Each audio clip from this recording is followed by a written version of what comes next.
தமிழ்நாடே கேள்விப்பட்டிராத அதிரடி விலை குறைப்பு super Saravana stores. GT Holidays, South India's #1 travel brand. You know you are special when you're with GT Holidays. பழைய நகையை கொடுத்து பை டு 11 monthsல அதே அடைக்கு புது நகையை எடுத்துக்கோங்க. எக்ஸ்ட்ராவா ₹1 தர வேண்டாம். Magic old gold exchange.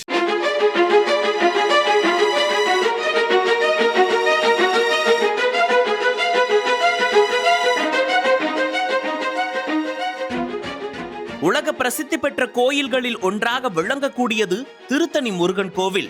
இங்கு நாள்தோறும் தமிழ்நாடு மட்டுமின்றி வெளிமாநிலங்களை சேர்ந்த ஏராளமான பக்தர்கள் வந்து சாமி தரிசனம் செய்கின்றனர். இந்த கோவிலின் முக்கிய விழாவான கந்த சஷ்டி விழா ஆண்டுதோறும் விமர்சையாக கொண்டாடப்பட்டு வருகிறது.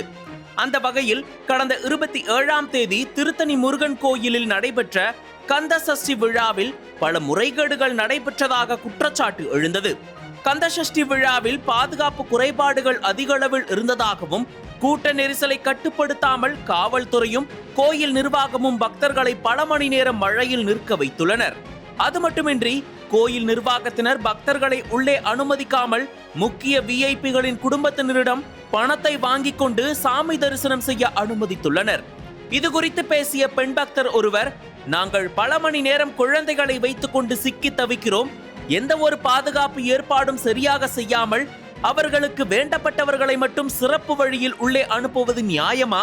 கொட்டும் மழையில் ஆயிரக்கணக்கான பக்தர்கள் நனைந்தபடி காத்து கொண்டிருக்கும் அதே வேளையில் கந்த சஷ்டி திருக்கல்யாணம் நிகழ்வை பல சிரமத்திற்கு மத்தியில் சாமி தரிசனம் செய்தோம். ஆனால் கோயில் நிர்வாகிகள், அறநிலையத்துறை அதிகாரிகள், அரசியல்வாதிகளுக்கு வேண்டப்பட்டவர்கள், விஐபிகள் எந்தவித சிரமமும் இல்லாமல் சிறப்பு வழியில் சென்று சாமி தரிசனம் செய்தனர். இந்த விவகாரத்தில் அரசு தலையிட்டு இதற்கு ஒரு தீர்வு காண வேண்டும் என வேதனையுடன் தெரிவித்தார். இவரை தொடர்ந்து சிதம்பரம் என்ற மாற்றுத்திறனாளி நம்மிடம் பேசிய போது, 2 மணி நேரம் காத்திருந்தும் மாற்றுத்திறனாளிகளுக்கு சிறப்பு வழி இல்லை என்று எங்களை வெளியேற்றுகிறார்கள்.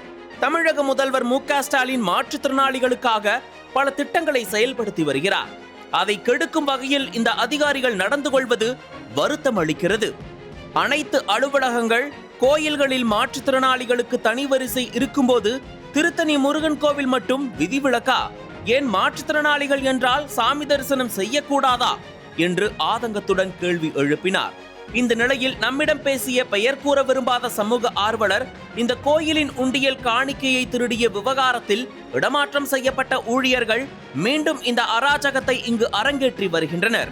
தர்ம தரிசனம் மற்றும் ₹100 சிறப்பு தரிசனம் என்ற இருவழி இருந்தாலும் கோயில் நிர்வாகிகள் தங்களுக்கு வேண்டப்பட்டவர்கள் விஐபிகளிடம் பணத்தை வாங்கிக் கொண்டு வெகு நேரம் முருகனின் அருகில் நிற்க வைத்து தரிசனம் செய்ய வைக்கின்றனர்.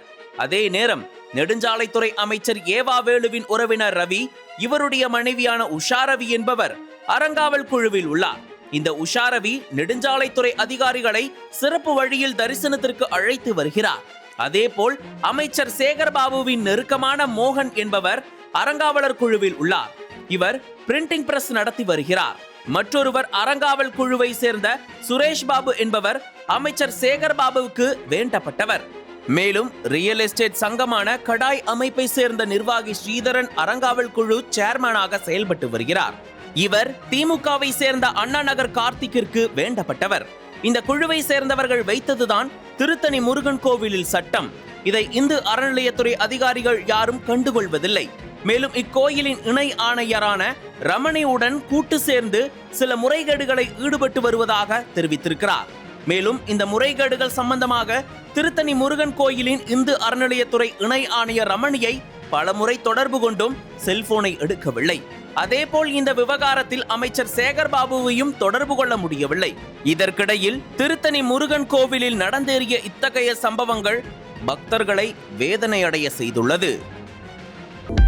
அனல் பறக்கும் செய்திகளை அப்டேட் செய்து கொள்ள நக்கீரன் களத்தை இப்பவே சப்ஸ்கிரைப் பண்ணுங்க.